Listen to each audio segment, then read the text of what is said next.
I want to spend a few minutes just sort of talking about kind of the landscape and some initial challenges of providing high-speed rail in the U.S. There isn't really high-speed rail in terms of a true national network, like we might think of in a place like Germany or France or one of the systems in Europe or Japan, isn't necessarily all that feasible, I don't think, in the United States.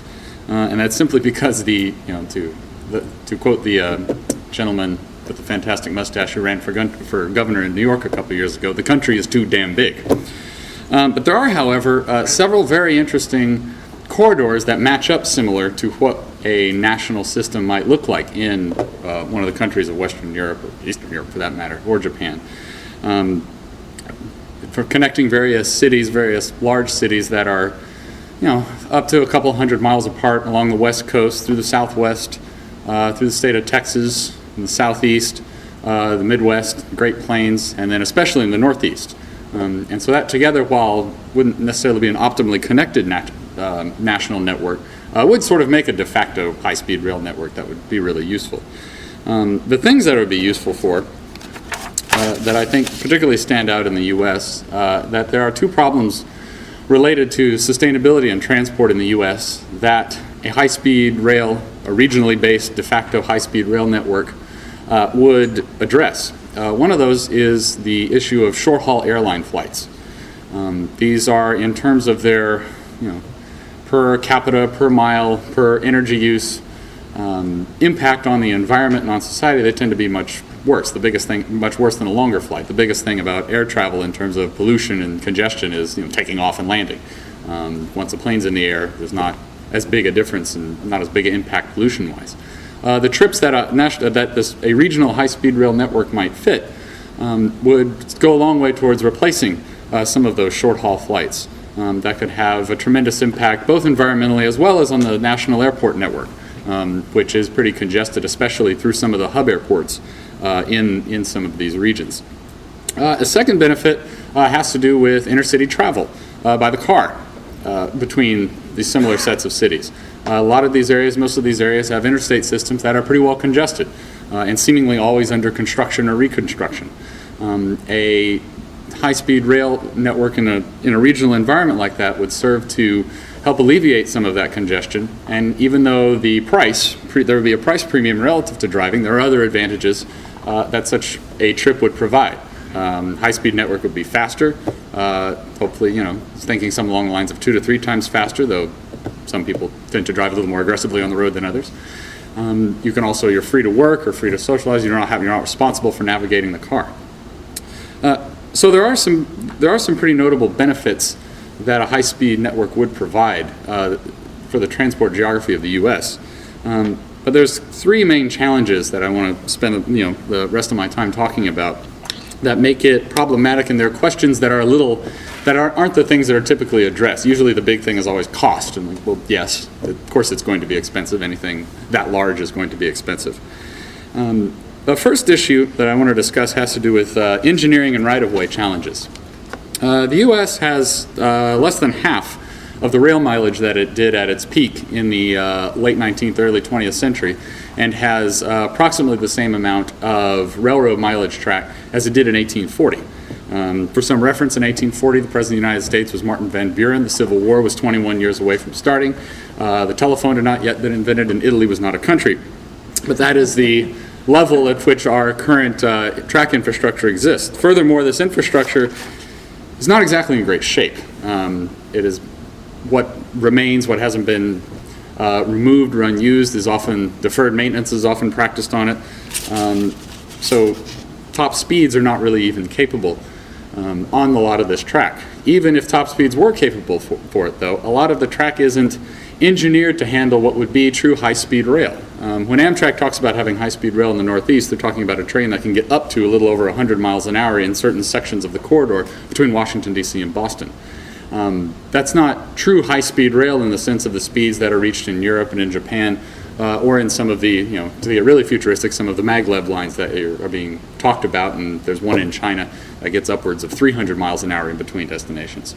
You would have to have the high-speed rail component for it to provide enough of a competitive advantage to be used and to sustain competition against intercity travel in the car and short-haul airline flights.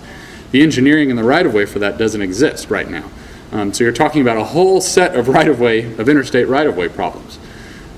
Now, I don't think that's impossible to overcome. The example I give in the paper is the idea of some kind of an elevated line where over rural areas people lease out space sort of in the similar way that some farmers and ranchers will lease out space for the use of windmills. And you have this kind of image of, sort of cows wandering oblivious in a farm in Wisconsin between, Madison and Chicago as this train shoots over it. So it's not, I don't know that it's impossible, but I just don't think the creative thinking has been there to consider it in most of the discussion.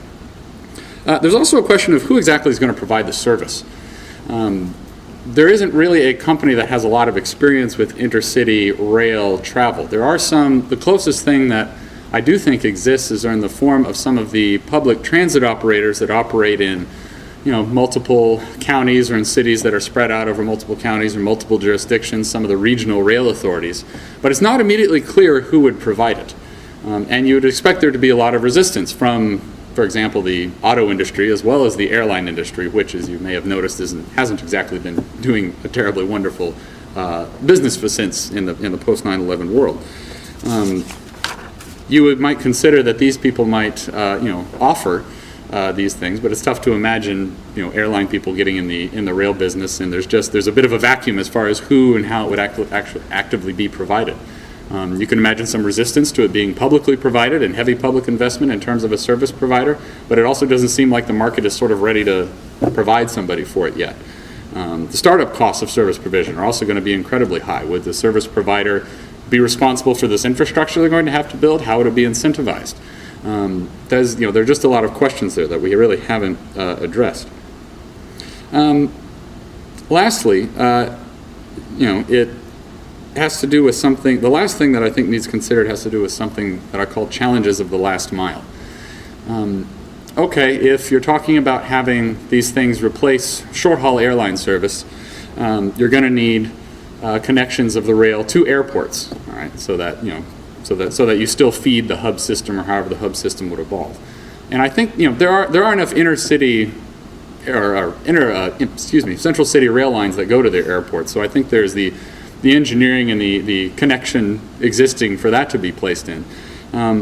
But there's an issue of once you connect these cities and connect these places, then what? A lot of our cities outside of a place like this don't have really good transit access, especially outside of the central city. So you'd have a lot of people that would increase their connectivity to the city, but once you're within the city, how do you then get around? If you're taking of the analogy of an airport, well, there's taxis, rental cars, and then somebody picking you up. And I don't know that a burgeoning rental car and taxi industry is really what central city roadways really need to add to them. So there's a bit of a disconnect there in terms of how you would fit that. The related also to that last mile problem is how frequently the thing is going to stop. We've already had sort of one era of train travel in the U.S., in the original era of development, where there were a fair number of small to mid-sized towns that essentially withered up and died because the train bypassed them. While that scenario is probably a little extreme, it does raise an interesting question of how frequently would the thing stop. You imagine a travel line between, let's say, Chicago and Louisville, Kentucky. All right, since I'm more familiar with Indiana transport geography from my time there. So clearly it would stop in Indianapolis, and that's good. But there are a lot of places in between, potentially in between Louisville and Indianapolis, and then Indianapolis and Chicago that might be good places for it to stop. Would it stop in Bloomington, Indiana, where Indiana University is? Well, maybe so. There was probably a fair bit of demand for regional travel there as well as access to an airport. But then, how far do you keep going with that question? How frequently does it stop? If it stops too frequently, it loses a speed advantage that it gets, unless it travels really, really fast in between stops, which doesn't, the more frequently you stop, the more difficult that is to achieve. If it stops too infrequently, then you limit too much access to the train, and so you're limiting the amount of potential demand that you have from it. So there's just, to wrap up, I just wanted to highlight these three issues that I think are really central questions to any potential high-speed rail system. I definitely think it can work. My research and interests are in transit. I certainly hope it can work, or I'm betting on the wrong horse with my research agenda. But the questions that we see always, at least in the political environment, always sort of start and end with cost, which is kind of I don't want to say an irrelevant question, but we should not be surprised that it is going to be expensive. And we should not be surprised that we're going to have questions of how we're going to pay for it. What we should instead, I think, maybe consider and start answering are what are some of the specifics going to look like to make this thing really work if it's something we want to invest in. So, thank you.